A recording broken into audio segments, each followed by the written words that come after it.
Good day, dear listeners. It's her voice narrative again.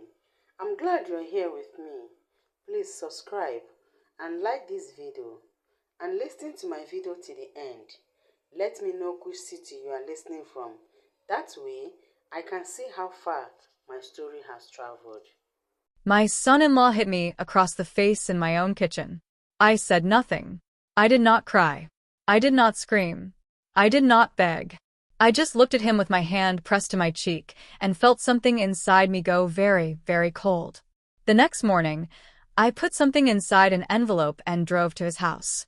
He opened the door smiling wide, thinking I had finally come to my senses. He looked at that envelope the way a hungry man looks at a meal. He grabbed it fast. He thought it was money. He thought I had broken. He thought one slap had been enough to put me back in my place. But when he tore it open and saw what was inside, all that confidence, all that smugness, drained from his face like water out of a cracked glass. This is my story, and I am going to tell it to you all the way from the beginning. In this story, I want us to know that when someone genuinely loves you, they do not need you to bleed quietly to prove it. And when someone is using your love against you, the kindest thing you can do for yourself, and often for them too, is to stop making it easy. Don't stop loving people. Stop letting your love make you small. Please subscribe to this channel. My name is Gloria Mensa. I am 61 years old. I grew up in a house where love meant sacrifice. My mother raised 5 children mostly alone after my father got sick and could no longer work. She cleaned other people's homes during the day and took in sewing at night, and she never once complained that life was hard.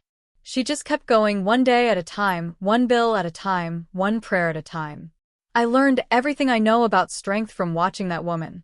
I raised my own daughter, Vanessa, alone. Her father left when she was 4 years old. He did not say goodbye. He did not leave a note. One morning he was there, and by evening he was gone, and the only thing he left behind was a pile of unpaid bills and a little girl who kept asking where her daddy was. I held Vanessa on my lap and told her that some people leave, and it is not your fault. Then I dried my own tears in private, and I went out and I got a second job. For 12 years, I worked cleaning offices at night and cooking at an elementary school during the day. I was tired in a way that lived inside my bones. But Vanessa never went without.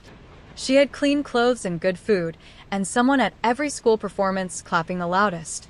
I was her mother and her father, and her whole cheering section all in one. She was my reason for everything. Vanessa grew into a smart, beautiful woman. She studied business at a community college, got a job at a marketing firm, and worked her way up to a supervisory position by the time she was 28. I was so proud of her that sometimes when I looked at her, I felt my chest would crack open from it. All those tired nights, all those doubled shifts, all those years of just holding on had produced this extraordinary person, and she was mine. That is the foundation you need to understand before I tell you what happened next. Because what happened next was not just about money or a slap or a court case. It was about a mother who loved her daughter so completely that a dangerous man was able to use that love as a weapon against her for years. Vanessa brought Marcus home for the first time in the spring, 3.5 years ago. He was tall and well-built with a smile that arrived quickly and stayed comfortable on his face. He wore nice clothes, the kind that announced money without shouting about it.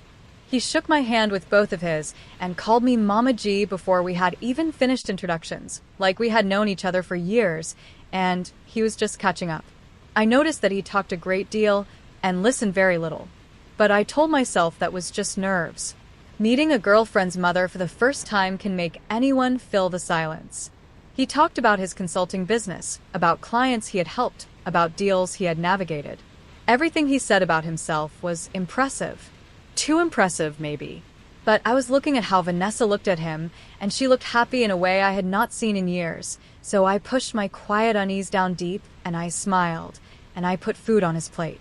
They were engaged 6 months later. I cried when Vanessa called me. Good tears.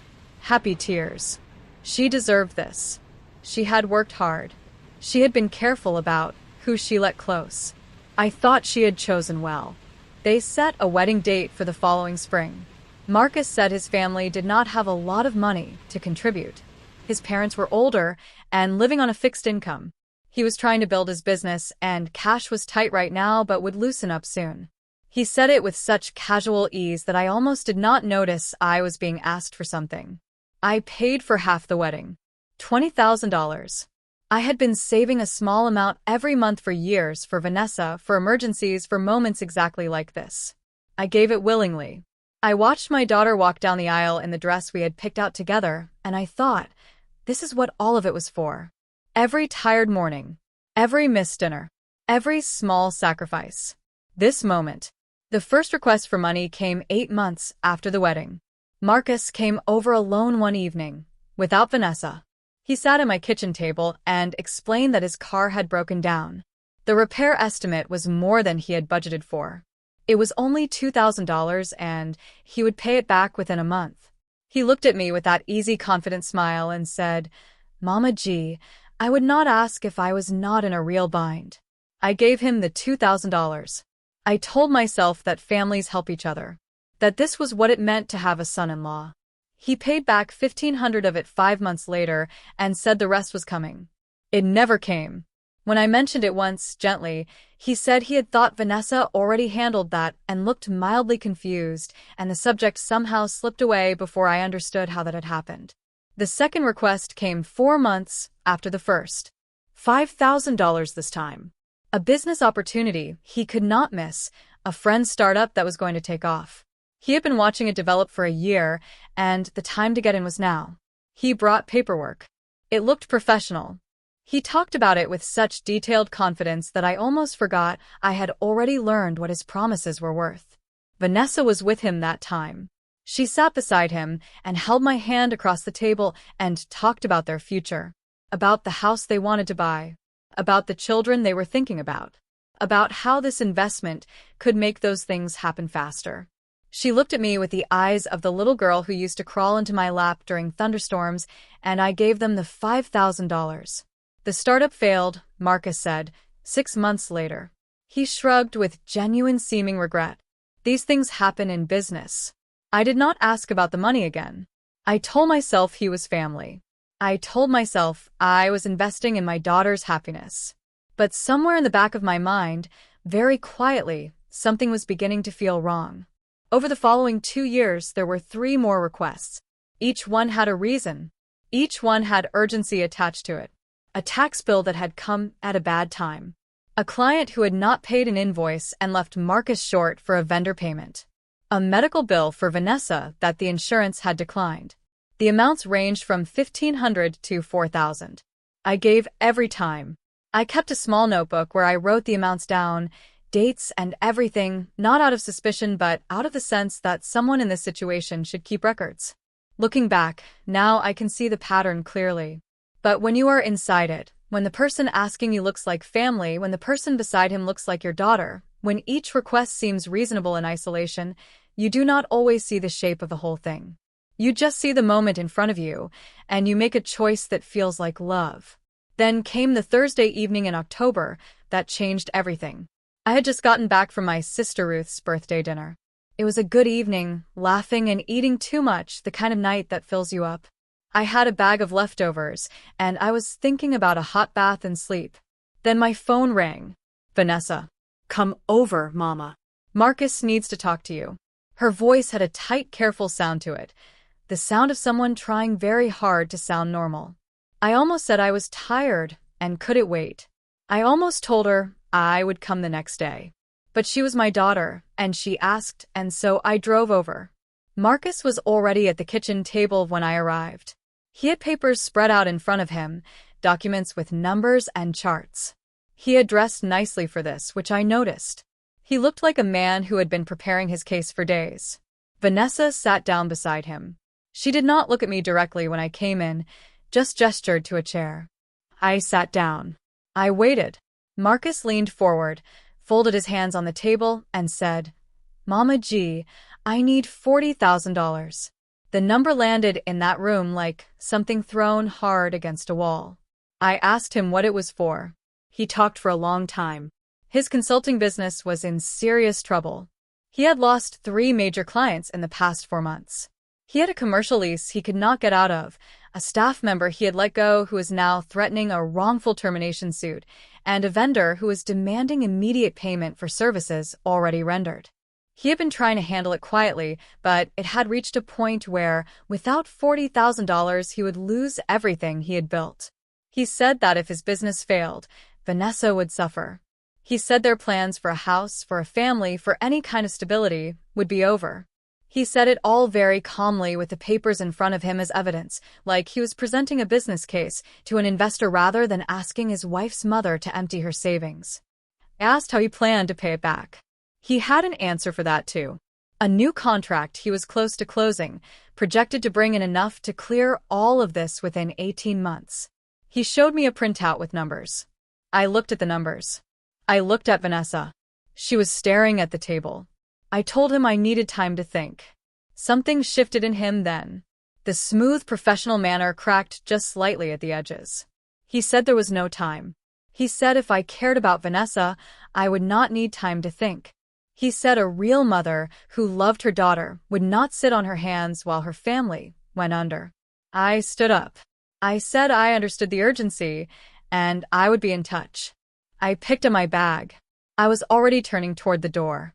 That is, when it happened. Marcus stood up fast. The chair scraped back hard on the tile floor, loud in that small kitchen. He came around the table in 3 quick steps, and he grabbed my arm and turned me toward him, and before I could speak or react or understand what was happening, his hand came up and he slapped me hard across the left side of my face. The sound cracked through that apartment like a gunshot. I did not fall.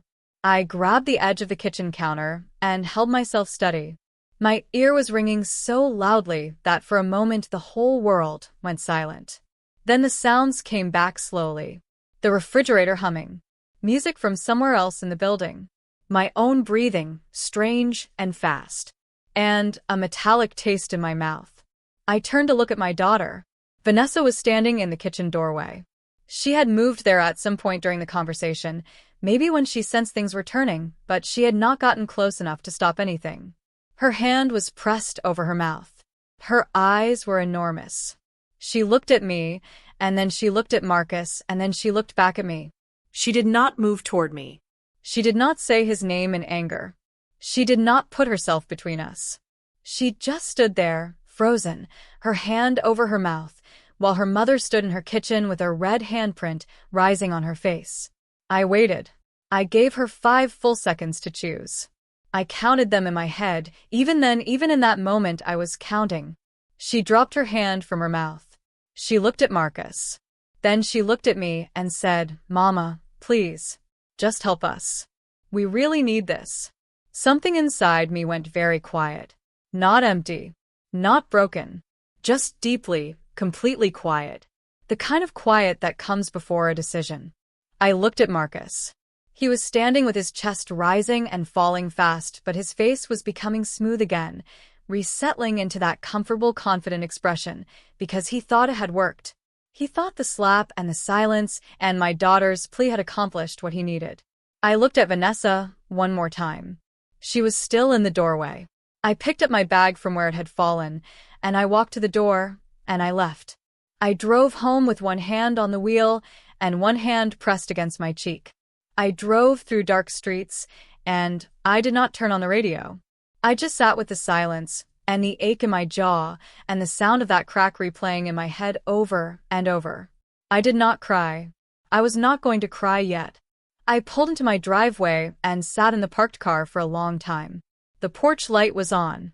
The house was dark inside, except for the lamp I always leave on in the front room.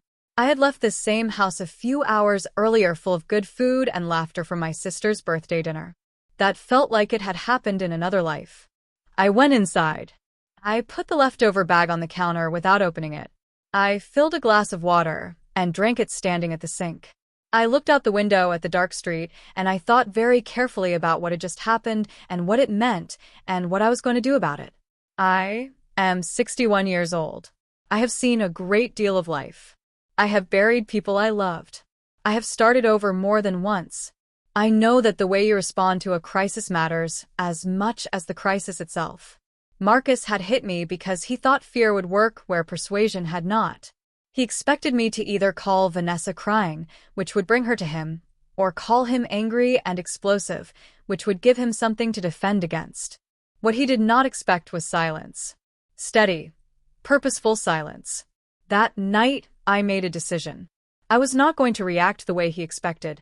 I was going to think clearly, move carefully, and make sure that when I did act, every single step would count. The next morning, I called my neighbor Carol. Carol is 70 years old, sharp as a blade, and has worked as a paralegal for 30 years. She came over within the hour, took one look at my face, said absolutely not, and sat down at my kitchen table with a notepad. I told her everything. The money over the years. The demand for $40,000. The slap. Vanessa standing in the doorway and choosing silence. Carol wrote things down and asked sharp, precise questions, and when I finished she said, "Gloria, do you have a doorbell camera?" I had installed a video doorbell camera 3 months earlier after packages kept going missing from the neighborhood. I had almost forgotten about it. But Carol was already thinking further than my front door. She asked about the building where Vanessa and Marcus lived. She asked if there were security cameras at the entrance. I thought about it. Their building had a camera at the lobby entrance and one in the hallway outside their unit. I knew this because when Marcus had the system installed, he had shown it to me as a safety feature, proud of it at the time. I had been added to the building's digital access system when Vanessa gave me a spare key fob at Christmas. I called Mrs. Okafor, the building manager, a kind older woman who had always been friendly to me. I explained that I had been injured inside the building and I needed to know if any cameras had captured what happened. I kept my voice steady. I chose my words carefully. Mrs. Okafor was quiet for a moment. Then she said, "Miss Gloria, I am going to tell you something. I check that hallway footage every morning as part of my routine. I saw what happened outside their unit last night. I do not have sound, but I can see clearly. I already saved the footage. Do you want me to make you a copy?" I sat down right there on the kitchen floor with my back against the cabinet, and I cried for the first time. Not from pain. Not from helplessness. From the relief of knowing I was not alone in this. From the proof that the world had been watching even when I thought no one was. Carol drove me to see Patricia Downs 2 days later. Patricia was a civil and criminal attorney with 30 years of experience, most of it spent representing women and families in exactly this kind of situation. Her office was small and clean and smelled like strong coffee. She had a photograph of her mother on her desk. She shook my hand, looked at my face, and said, "Tell me everything. Start from the beginning." I told her everything. The money going back to the wedding. Every amount and every reason, and every unkept promise. The demand for $40,000. The slap. The footage. Vanessa's silence. Patricia listened without interrupting, and when I finished, she set her pen down and asked me one question. "What do you want to happen?" I told her the truth. I said I did not want to destroy my daughter. But I could not let Marcus believe that hitting a woman in her own family was something that had no consequences. I could not let him go on to do this to someone else. I said, I want him to answer for this. And if there is more to him than I know about, I want that to come to light too. Patricia looked at me with a steady expression and said, "Then let us get to work." What came next changed the nature of everything. While Patricia was preparing the assault complaint and gathering documentation, she did what good lawyers do. She looked deeper. She started pulling on the threads around Marcus, and what she found was not a man who had made one desperate mistake under pressure. It was a pattern. A long, deliberate, carefully constructed pattern. She found Dennis. Dennis lived across the city and had been defrauded of $30,000 2 years earlier. Marcus had presented him with a business investment opportunity, complete with documents and projected returns. The money went into an account that closed 4 months later. Dennis had filed a police complaint. And then Vanessa had called him. Patricia tracked Dennis down, and he told her exactly what had happened. Vanessa had called him on a Tuesday afternoon. She said she was calling because she loved her husband and she knew he had made a mistake, and she was begging Dennis to find it in his heart to let this go. She cried on the phone. She talked about what a lawsuit would do to their lives, to their future, to her. Dennis felt terrible. He withdrew the complaint. He never got his money back. When Patricia told me this, I sat very still in her office and let the information sink down through me slowly. My daughter had called this man, had cried to him on the phone, had asked him to let her husband's fraud go unpunished. I thought about all the times I had cried about Vanessa in private, all the fears I had carried about her well-being, all the ways I had tried to protect her from difficulty. And here she was, using tears as a tool the same way Marcus used charm. Patricia found Edna 2 days later. Edna was a retired schoolteacher who had given Marcus $15,000 3 years ago, before he and Vanessa were even married. He had told her it was a safe investment, a bond fund with guaranteed modest returns. He had given her a professionally printed prospectus. The company on the prospectus did not exist. The money went into an account that could not be traced back to anything real. Edna had never heard from Marcus again. Edna was 73 years old, and she had kept every single document, every email, every bank transfer record, every piece of paper Marcus had ever given her. She drove 2 hours to Patricia's office and brought it all in a cardboard file box. She sat down across from Patricia and me and said, "I am not a foolish woman. I trusted the wrong person. That is not the same thing. I want him to be held accountable." There were 2 more people. Patricia found them through financial complaint databases and court records. Both had been approached by Marcus with investment opportunities. Both had lost money. Both had been contacted by Vanessa when they pushed back. One of them, a man named George, had been talked out of pursuing his complaint when Vanessa told him that Marcus was dealing with a serious health crisis and that public action would hurt an innocent family. George had felt guilty. He let it go. 5 victims in total, including me. The money Marcus had taken from people who trusted him, people who were family, or who had been made to feel like family, totaled over $120,000. The envelope idea came to me at 2 in the morning, almost a week after I had filed the assault report. I was lying in bed in the dark, not sleeping, the way you do when your mind cannot stop turning things over. And then it arrived, clear and simple and completely right. Marcus did not know about the police report. He did not know about Patricia. He did not know what was coming. He had sent me 3 messages in the days after the slap, the first one almost an apology, the second one explaining that he had been under enormous stress, the third one asking if I was ready to talk about the loan. He thought I was sitting at home scared and ashamed and working up the courage to give in. I was going to let him believe that for one more day. I got up and went to the kitchen and made tea. I sat at my table in the quiet house, and I thought about his face when he opened that door expecting money and found something else entirely. I thought about all the times he had sat at my table and talked smoothly and taken what he wanted and left. I thought about my daughter in that doorway. I thought about Dennis and Edna and George and all the others. I thought about my mother, who raised 5 children on almost nothing and never let anyone treat her like she was small. In the morning I called Patricia and told her my plan. She was quiet for a moment. Then she said, "Gloria, I understand why you want this. Just remember, do not say anything that should not be said. Give him the envelope, let him read it, and leave. Do not engage with whatever he says." I dressed carefully. My good blue coat. My silver earrings, the ones that belonged to my mother. I looked in the bathroom mirror for a long time. The bruise on my left cheek had faded to a pale, yellow shadow. I touched it gently. I looked myself in the eyes and I said out loud, "This is not the end of you." Then I picked up the envelope and I went in my car. The drive to their apartment took 20 minutes. I sat in the parking lot for a little while, not from fear, just from wanting to be completely ready. I got out. I walked to the entrance. I pressed the buzzer for their unit. Marcus answered the intercom. His voice was relaxed. He had been waiting for this call. He buzzed me in without any questions. He opened the apartment door in casual clothes, at ease, no tension in his shoulders. When he saw me, his face arranged itself into that careful, welcoming expression. "Mama G," he said. "Come in. Let us talk." I did not go in. I stood in the doorway, and I held out the envelope. He looked at it. He looked at me, and then he took it. His fingers pressed the sides of it, feeling the weight and stiffness of the documents inside. His expression shifted subtly. He was calculating. He thought he understood what this was. He thought I had come to give him what he wanted, because I had nowhere else to turn.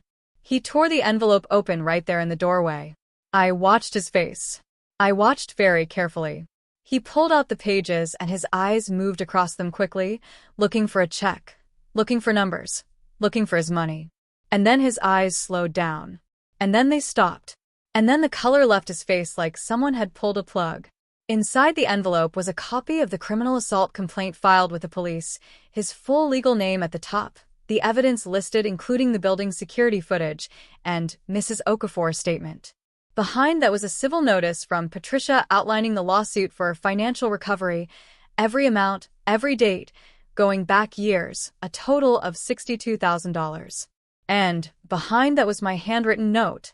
5 words. I am not afraid of you. Marcus stood in that doorway holding those pages, and for the first time since I had known him, he had absolutely nothing to say. His mouth opened. Nothing came out. He read the pages again, as if the words might have changed. They had not. I said, "Have a good morning, Marcus." I turned and walked back down the hall toward the elevator. I heard the door slam behind me so hard the walls must have shaken. I kept walking. My legs were steady. My hands were steady. My heart was beating fast, but clearly, the way it does when you know you have done exactly the right thing. The weeks after were hard in ways I had not fully prepared for. Vanessa called me over and over. Her messages went from angry to desperate to quiet. Patricia told me not to engage until the legal process was further along. I followed that advice, even though every time my phone showed Vanessa's name and I did not pick up, something in me pulled tight with grief. Marcus hired a lawyer and pushed back hard. He claimed there had been no assault, that I was making it up, that I was a vindictive mother-in-law who had never approved of him and was using a family argument as an excuse for a shakedown. His lawyer wrote letters full of threatening language. Patricia responded to every one of them. Then Patricia sent them the building's security footage. After that, Marcus's lawyer stopped talking about whether the assault happened and started talking about context and provocation and what kind of person I was. Patricia said that was a very good sign. It meant they had nothing real to stand on. Dennis agreed to give a full statement. He was steady and precise and had kept everything. George gave a statement too. Edna came back with her full file box and said she was ready to testify whenever they needed her. These people, these strangers who Marcus had hurt and who Vanessa had helped him silence, were stepping forward one by one. And watching them do it made me feel something I had not felt in a long time. That I was not crazy. That my instincts had been right all along. The call from Vanessa came on a Sunday morning 5 weeks after the slap. I was in my garden with my first cup of coffee, watching the birds, trying to hold on to ordinary peaceful things. My phone rang. I looked at her name. I sat with it for 3 rings. Then I answered. Mama. Her voice came through before I had even said hello. It was rushing and pressured and different from the pleading messages she had been leaving. She sounded like someone who had been carrying something heavy for too long and had finally put it down whether they were ready or not. She said she had been going through their files looking for insurance documents, and she had found a folder at the back of the cabinet that she had never seen before. She said it was full of contracts and emails with names she did not recognize. She said she found Dennis in there. She said she found Edna. She said she found others. And she said, "Mama, I think he has been doing this for a long time. I think he was doing this before he even met me." I let the silence breathe for a moment. Then I asked her, "Vanessa, why are you calling me?" She broke. She said, "Because I stood there and I did not go to you. Because I let him hit my mother and I asked her to help him anyway. Because I called those people and I cried to them to protect him and I told myself I was protecting our family, but I was protecting him and I was hurting everyone else, and I cannot pretend that I did not know something was wrong. I knew. I just did not want to look at it. I listened. I let her get to the end of it. When she was done I said, "Vanessa, I need you to call Patricia. Give her the folder and tell her everything you know." She said, "Will you forgive me?" I said, "Call Patricia first. Then we will talk about the rest." Vanessa met with Patricia 2 days later. She brought the folder, and she did not minimize or excuse anything. She told Patricia about the calls she had made to Dennis and to George and to the others. She explained what she had said and what she had hoped it would accomplish. She said she had told herself for years that Marcus was difficult and stressed and made bad decisions, but was not truly a bad person. She said she understood now that she had been protecting herself from a truth she could not afford to face. Patricia told me afterward that Vanessa had been one of the most forthcoming witnesses she had ever worked with. The district attorney agreed to a deal. Vanessa would provide full cooperation and testimony in exchange for no jail time, probation, and community service. She accepted without argument. She stood before the judge at her plea hearing and said she was sorry without being asked to say it. The judge looked at her for a long moment before responding. The trial itself was 4 days. I sat in the front row each morning in my blue coat. Patricia was prepared and precise, building the case piece by piece, laying out the pattern clearly so that every person in that courtroom could see not just one incident, but the whole shape of what Marcus had been doing for years. The security footage played on the courtroom screen on the first day. The room went very quiet. There was no sound, but there did not need to be. Every person watching saw exactly what happened. A woman walked into a kitchen. A man stood up. His hand came up. Her head snapped to the side. A retired teacher in the jury box closed her eyes. A young woman in the gallery pressed her lips together hard. Dennis testified for an hour. He was careful and thorough and human. He said at the end of his testimony, "I dropped my complaint because his wife called me crying and I felt sorry for her. That was my choice and I own it. But I should not have had to make that choice at all. None of us should." Edna sat very straight in the witness chair and said, "I gave him the money I saved to leave to my grandchildren. He used my trust against me. I want the record to show that I was not foolish. I was deceived." And then Vanessa took the stand. She walked in from the side door looking thin and exhausted and completely composed. She sat down. She smoothed her clothes. She folded her hands. She looked at the jury, and she told the truth. She told them about the calls she had made. She told them she had known for a long time that something was wrong and had chosen to look away because she was afraid of what facing it would cost her. She said, "I protected my husband at the expense of people who deserved better, including my own mother." She looked at Marcus once during her testimony. Just once. He looked back at her with such cold contempt that the whole courtroom felt it. That look told 12 strangers everything they needed to know about who he really was. The jury deliberated for 4 hours. Guilty.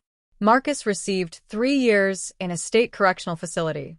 Full restitution to all 5 victims totaling $112,000. A 10-year restraining order keeping him away from me and from Vanessa. I sat in the front row, and when the judge read the verdict, I did not cheer. I did not cry. I just sat very still and let it settle into me, the way truth does when it finally arrives after a long wait. Vanessa received her sentence separately. Probation. Community service. She stood before the judge and apologized without being prompted. The judge said, "You made serious mistakes. You also made a very hard choice to correct them. This court sees both." I was standing on the courthouse steps in the afternoon sun when Vanessa came out. She stopped when she saw me. She stood on the top step looking uncertain, like she genuinely did not know if I would walk away or stay. I stayed. I opened my arms. She came down the steps and walked into them, and we held each other on those steps for a long time. She was shaking. I was shaking too. We were both still standing. Dennis came to see me about 3 months after the verdict. He showed up at my door with a small plant and an awkward expression, and he said, "I wanted to say thank you in person." I told him he did not need to thank me. He said, "You did what I should have done. You held on when it was easier to let go." I told him that letting go had never actually been easier. It had just looked that way from the outside. Edna sent me a card, handwritten in the careful cursive of a woman who taught children to write for 30 years. She said, "You reminded me that age is not the same as powerlessness." I framed that card. It sits on my desk next to the photograph of my mother. I went back to work after the trial. I had taken 2 months of leave, the first real time off I had allowed myself in years. Going back felt good. The rhythm of a normal day, of cooking in a big kitchen for children who came through the line with their trays, grounded me in something real. One little boy asked me one morning why I was smiling, and I told him because it is a good day to be here. He nodded seriously, like he completely understood. Vanessa moved into a small apartment near my neighborhood. She came over for dinner twice a week. At first we talked around the hard things. We talked about work and food and television and the little ordinary details of life. We let the normal things rebuild the bridge between us before we tried to walk across the difficult ones. That was the right way to do it, I think. You cannot rush the rebuilding of trust. You have to let it happen at its own pace. One evening in late winter, she came over and sat at my kitchen table and she said, "Mama, can I tell you something?" I said yes. She said, "There were nights when I lay awake beside him and I felt afraid. Not of anything I could name clearly, just afraid. And I told myself that was just marriage, that all marriages had that feeling sometimes, that I was being dramatic." She looked at her hands. I was not being dramatic. I asked her, "Why did you not call me?" She said, "Because I was ashamed. Because I had stood up at that wedding in front of everyone and chosen him.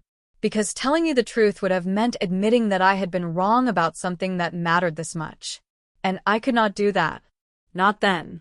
I reached across the table and took her hand. I said, "You can always tell me the truth. That will always be true. No matter what." She looked at me and started crying, and I let her because sometimes that is what the truth costs, and it is worth paying. We are not all the way back yet. I do not know if we will ever be fully back to what we were before Marcus, before the wedding, before all the years of quiet warning signs. Something between us was tested in a way that leaves marks. But marks are not the same as breaks. Marks are just proof that something real happened and that you kept going. There are things between us now that we are still learning how to talk about. She asks me sometimes if I hate her for what she did, and I always tell her the same thing. Hate has never once been part of what I feel for you. Not even for a single day. Disappointment, yes. Grief, yes. Confusion and heartbreak, and a pain that I am still learning the shape of. But never hate. She is my child. She was the reason I got up every morning for 12 years when I was tired down to my soul. That does not disappear because she made terrible choices when she was scared and in over her head. What I tell her instead is this: I need you to be honest with me from now on. Not just about the big things. About the small things too. About when something feels wrong. About when you are afraid. About when you do not know what to do. I would rather hear a hard truth from you than a comfortable silence. Comfortable silence is what got us here. She looks at me when I say this, and I can see her absorbing it, filing it somewhere real and permanent. She is doing the work. She shows up to therapy every week. She calls me when she is struggling instead of pretending she is fine. She is learning to be honest the way you learn anything hard, imperfectly and slowly, and with a great deal of effort. I am proud of her for it. Her counselor told her something that Vanessa passed on to me one evening over dinner. She said the counselor told her that people who stay in harmful situations are often not weak. They are often people who care very deeply and who have a very high tolerance for pain. They keep adjusting to new levels of bad because they love someone and because each new level of bad arrives gradually, not all at once. By the time things are truly terrible, they have been taught to call terrible normal. That description fit Vanessa. It fit me too, in a different way. Marcus had been slowly adjusting what I considered acceptable for years. The first time he borrowed money and did not repay it fully, I had adjusted. The second time I had adjusted again. By the time he demanded $40,000, I had been so thoroughly trained to manage his disappointments quietly that the demand felt enormous, but not impossible. That is how these things work. They move in small steps until you look up one day and realize how far from where you started you actually are. She came over last Sunday, and we cooked together in my kitchen the way we used to before any of this. She made my mother's pepper soup while I cut vegetables. We argued about the seasoning. She laughed at something I said, and for a moment she looked exactly like the girl she was at 17, standing at this same stove, learning to cook, getting everything slightly wrong in the best possible way. I almost could not breathe from the fullness of that moment. Marcus filed for bankruptcy. The restitution will come slowly and may never come fully. Dennis got some money back. Edna got some. George got some. I got some. The money that is gone, and I have made my peace with that. I did not start this fight to get my money back. I started it because the alternative was silence. And silence was not something I was willing to choose. I want to tell you what I learned in all of this. Not just about Marcus, or about Vanessa, or about the legal system. What I learned about myself. I learned that I had been confusing love with sacrifice for a very long time. My whole life I had believed that loving someone meant absorbing their pain, smoothing their path, giving up pieces of myself to make their way easier. I learned that from watching my mother, and I do not blame her for it because she was doing what she had to do. But somewhere along the way that lesson became something else inside me. It became a belief that my job was to give, and that asking for anything back was a kind of selfishness. Marcus found that belief and exploited it with surgical precision. He did not have to manufacture my willingness to help. It was already there, well practiced and generously sized. He just had to point it in his direction. What changed in me on the night he hit me was not that I suddenly stopped loving Vanessa. I never stopped loving her for a single moment. What changed was that I stopped believing that my love required my silence. I stopped thinking that protecting the people I loved meant protecting them from consequences. Real protection sometimes looks like letting someone face the weight of their choices. Real love sometimes looks like not moving out of the way. I also learned that asking for help is not weakness. I spent so many years handling things alone because that was what I had learned, that alone was safer, that depending on others led to disappointment. But Carol came over without being asked twice. Mrs. Okafor had already saved the footage before I called her. Patricia spent months building a case that she believed in, as much as I did. Dennis and Edna and George stepped forward when they did not have to. All of these people chose to show up. And I had to let them. I had to stop being too proud or too private to receive what they were offering. Receiving help gracefully is also a kind of strength. I had not known that before. I also learned something about patience. Everything in me on that night wanted to call everyone I knew. I wanted to post on every platform. I wanted to stand outside their apartment and tell the whole building what had happened. That rage was real, and it was valid. But it would have made everything harder. The case against Marcus was built slowly, piece by piece, over months. If I had exploded in the first week, I would have warned him. I would have given him time to delete files and move money and prepare his defense. I would have turned a winnable case into a messy public argument with no clear outcome. Patience is not the same as weakness either. Sometimes the most powerful thing you can do is wait, let the truth accumulate, and arrive with everything you need at exactly the right moment. An envelope delivered at the right time is worth 10 explosions delivered too early. I learned that not everyone who loves you will choose you when it counts. Vanessa loved me. I have never doubted that. But love without courage is not enough to protect someone. She loved me, and she still stood in that doorway and said nothing. Love is not a complete answer on its own. Love has to be paired with the willingness to act, to speak, to stand in the way of something wrong even when it costs you. Vanessa is learning that now. I believe she will get there. And I learned that some broken things can be put back together. Not perfectly, not the same as before, but into something that still holds, that still works, that still means something. Vanessa and I are proof of that. We are not the same as we were before Marcus and all of this.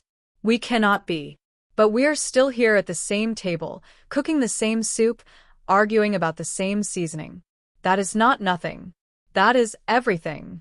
I want to tell you about the morning after the verdict because I think it says something true about what healing actually looks like. I woke up early. It was still dark outside, that blue-gray dark of early morning before the sun decides to show up. I lay in bed for a while listening to the quiet house. Then I got up, made coffee, and sat at my kitchen table. I thought about my mother, about the way she used to get up before everyone else and sit in the quiet kitchen for 20 minutes before the noise of the day began. I used to think she was just tired, but now I think she was gathering herself, filling herself back up with stillness before she poured herself out into the day. I sat at that table the morning after the verdict, and I gathered myself. I thought about all the people in this story.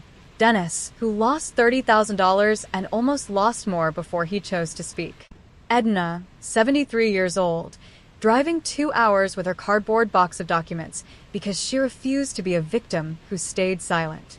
George, who had been guilted into dropping his complaint and who came back years later and told his story anyway. Mrs. Okafor, who saved footage before she was even asked to because she already knew it was right. These people were not dramatic heroes. They were ordinary people who had been hurt and who chose not to let that hurt be the final word. That is all any of us can do. Choose not to let the hurt be the final word. Then I finished my coffee, got up, washed my cup, and started making breakfast. Because that is what you do. You make breakfast. You go on. You carry the weight of everything that happened, and you also carry yourself forward into the ordinary morning, because the morning is still there, and so are you. There is no dramatic ending to a story like this. There is just the gradual, quiet, daily work of continuing to be yourself, of not letting what someone did to you define what you do next, of choosing again and again and again the harder and more worthwhile thing. That is what I am still doing. Every day. Choosing. I think about that envelope sometimes. I think about Marcus standing in his doorway with such absolute certainty that he had already won. I think about the moment his face changed. Not just because he realized he was caught, but because I believe in that moment he understood for the first time that he had underestimated me completely. He had looked at a 61-year-old woman who loved her daughter, and he had seen an easy target. He had not seen someone who had survived everything her life had thrown at her and was still standing. He miscalculated badly. I want to say one last thing directly to the people watching this who are in the middle of something similar right now. The people lying in bed late at night wondering if what they are feeling is real, if the worry they carry is reasonable, if they are overreacting or imagining things. You are probably not overreacting. The quiet unease you carry in your chest, the thing you keep explaining away or pushing down, that thing is trying to tell you something. Listen to it. Do not silence it because silence is more comfortable. Let it be real. Face it directly, and then decide what to do with what you see. You are probably stronger than you have been told you are. I spent years thinking of myself as someone who just endured. What I found out in the hardest year of my life is that I am not just endurance. I am strategy. I am patience. I am the person who can be hit and keep her hands at her sides and drive home steady and think clearly enough to build a case that holds up in court. That was inside me the whole time. It needed a crisis to surface, but it was always there. It is probably inside you too. Tell the truth. Even when it is expensive. Even when it costs you comfort or the clean, simple story you had been telling yourself about your life. Protect yourself from the slow drains. Track what you give and to whom and what comes back. Do not ignore things that feel wrong just because addressing them feels harder. Remember who you were before the difficult person entered your life. Write down what you know. Keep the receipts. Take the pictures. Find your Carol. Find your Patricia. And when the time is right, put the truth in an envelope and deliver it yourself. Look them in the eye when they open it. Let them see your face. Let them understand that you are not the person they thought you were. And then turn around and walk away. Steady. Calm. Head up. Because you already won the moment you decided to stop being afraid. I want to leave you with one last thing. And this is the most important part of everything I have said today. The morning that Marcus hit me, before any of this started, I was just a woman coming home from a birthday dinner with leftovers in a bag. I was tired and happy and completely ordinary. I had no idea that evening would become the line that divides my life into before and after. None of us ever know which ordinary evening is going to become that line. What I know now is that the person you are in the ordinary evenings, the habits you have built, the values you have held on to, the way you have treated yourself and others across the quiet years of your life, that is what you will have to work with when the extraordinary evening arrives. I had spent 61 years being the person who showed up, who kept her word, who wrote amounts in a notebook, who called the building manager and asked calm, steady questions. I did not build those habits because I knew I would need them one day. I built them because they were the right habits. And when I needed them, they were there. So take care of yourself in the ordinary days. Be honest in the small things. Build the kind of life that can hold up under weight, because one day it will have to. Keep your people close. Know who Carol is before you need her. Know where the notebook is before you start counting. Do not wait for the crisis to decide who you are going to be in it. You are building that person right now in the way you live today. Make sure you are building someone you can count on. That is everything I have for you today. I am 61 years old. I raised my daughter alone on 2 jobs and love and stubbornness, and the example of a woman who never let hard times make her small. I was hid in my own family's kitchen by a man who thought that would be the end of the conversation. He thought my silence was already guaranteed. He thought my love for my daughter was a lock he already held the key to. He thought 61 years of surviving hard things had made me soft and easy to push around. He thought one slap to a woman's face in her own family's kitchen was enough to buy her cooperation and her savings and her peace. He was wrong about every single one of those things. It was not the end. It was the beginning. 61 years of hard work and early mornings and keeping my word and holding my daughter close and loving her even when it was not easy. None of that made me soft. It made me ready. And when he stood in his doorway expecting surrender and received a consequence instead, that was not luck. That was the result of being exactly who I had spent a lifetime becoming. Do not forget that. The person you are in the ordinary days is the person you will be when it counts. Thank you for watching this story all the way to here. If it moved you, if it meant something to you, please like this video and subscribe so you do not miss the next one. Leave me a comment and tell me where you're watching from. Tell me what this story brought up for you. Tell me your story if you want to. I read every comment. I see every one of you. You are not watching alone.